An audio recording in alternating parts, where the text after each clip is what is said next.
Hey, it's NPR's Book of the Day. I'm Andrew Limbaugh.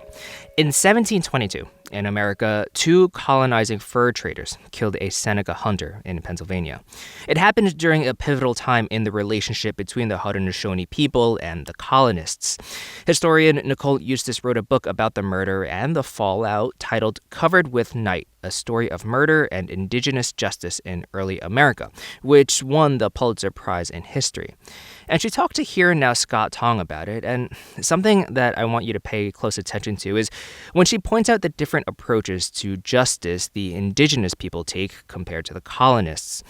I couldn't help but think about it in the context of this other conversation we've been having in this country about prison reform versus abolition and the criminal justice system more broadly, and how America's attitude towards law and order was set in stone at the very beginning.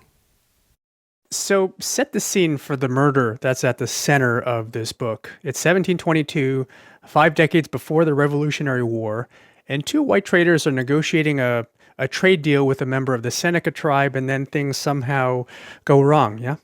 Absolutely. So in this period in the early 18th century, the fur trade was economically very significant for many European colonists. There was a lot of money to be made.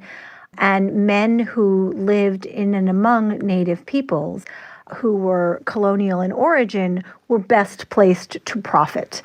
Native peoples approached the fur trade with a different set of concerns. They were really interested very much in creating new kinds of relationships and community ties with these colonists. And so when two fur traders, John Cartledge and his brother Edmund, met with a Seneca man named Sawantini, they had profits in mind, and a dispute arose when they did not offer him adequate compensation. And then there is apparently rum involved, and then it turns violent, yeah? Yeah. There is rum involved, and it's quite fascinating because nobody ever agreed exactly where the rum came into the dispute. Native peoples said that Sawantini refused more rum in payment for his furs, something I find very plausible. The colonists always claimed that the native people had wanted more alcohol. The reality is that there were treaty conferences asking colonists to stop trafficking rum. So I find the native side of that story more persuasive. At any event, they did fall to blows, and the Cartledges viciously attacked Sawantini with his own gun and left him for dead. And that then set off this crisis between the two peoples. Let's talk about that. These two men are accused, but the governor of Pennsylvania and the colonists, they're worried that this could mean war with the native groups. So how do they try to keep a lid on things? Well, the colonists' idea of how to keep a lid on things, as you put it, is that they are going to offer native peoples equal justice.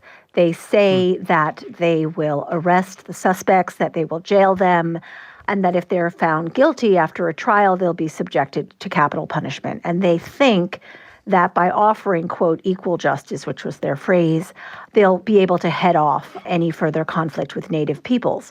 Very much to the colonists' surprise, representatives from the varied peoples living together in the Susquehanna Valley, including representatives from what was then the 5 nations of the Haudenosaunee, said no thank you to that offer.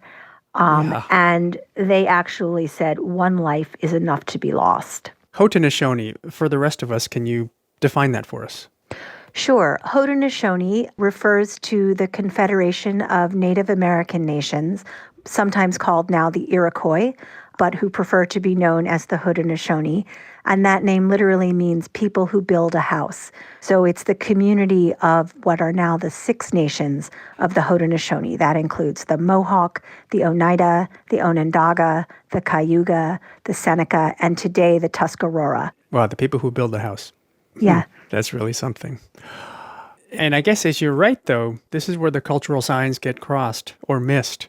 You're describing this British way of justice that the colonists are thinking about. And this is a window into the indigenous worldview that is really different, isn't it? That this murder is, in a way, an opportunity for healing and connecting. Absolutely. So from the Native perspective, if there's a crisis of violence that occurs within a community amongst friends or allies, it becomes an occasion for the repair of that break in the social fabric. So the Indigenous representatives try to explain to colonists how they would like to handle the crisis. And what they wanted was a sort of a multi-step process.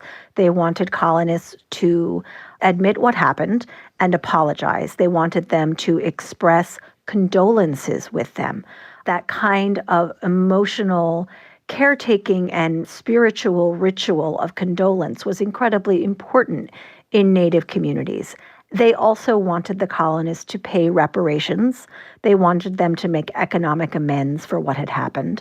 And after a series of conference meetings and ritual ceremonies, Native people not only wanted the cartilages to go free, but they actually proposed to welcome them back to the community.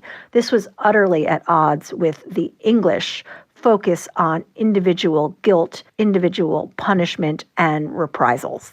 So this seems one of the key questions here is why don't the colonists understand this? Your book goes into many efforts by these Native groups to communicate this. There's even a key middleman, an Indigenous man named Civility. Are the colonists tone deaf? What are they missing? Again, colonists' approach to crime and punishment is filtered through a Christian view of sin and virtue, and it's very individualistic. It assigns culpability for crime to a single person, whereas the Native perspective is really all about relationships and community building. And eventually, still in this year of 1722, the various sides involved, the various Native groups and colonial leaders at the time, they enter into this treaty conference. In the end, what does each side come away with? Well, Native people were really quite successful. They wanted colonists, as I've said, to express condolences, to engage in rituals of repair, and to pay reparations. They got all of that. And they forced the governor of Pennsylvania, who was quite reluctant to travel, to go all the way to Albany, New York, in order to participate in those rituals with the leaders of the Haudenosaunee. And so for the colonists, what did they come away with from this treaty? Well, the colonists reassured themselves that they could preserve the peace. This was a treaty conference that was actually participated in by a variety of different colonies.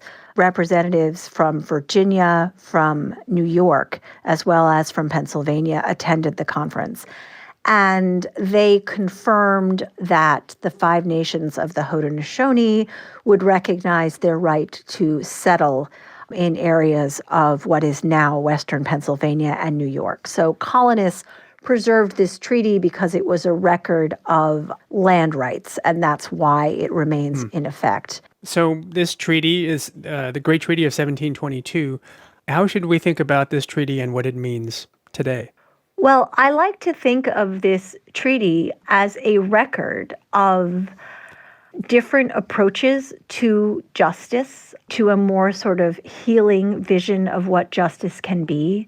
And I think it's really very helpful to know that this is a part of our legacy that we can turn to, that far from being something incredibly radical and unprecedented in American history, reparative approaches to justice actually have these very deep roots in the American past. Now, getting back to the murder that started off the events that you write about in your book, we don't want to give it all away, or perhaps we do, I don't know. What would you like to say about the fate of the two men accused of murder?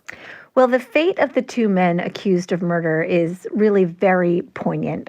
They were both jailed right up through the treaty conference, and they spent a long, hot summer swatting mosquitoes in that Philadelphia jail. And come autumn, there were intermittent fevers. And one of the two brothers, in fact, succumbed to his fever and died of the illness that he acquired in jail. His brother, on the other hand, returned to living in the Susquehanna River Valley and, in fact, lived out the rest of his life there. And not only that, but less than 5 years after the crime was successfully negotiating to purchase more land from Native peoples. So he did resume a very productive life as a member of the community.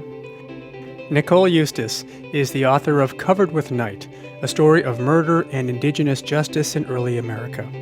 Congratulations, Nicole Eustace, and thank you very much. Thank you so much. I enjoyed talking with you.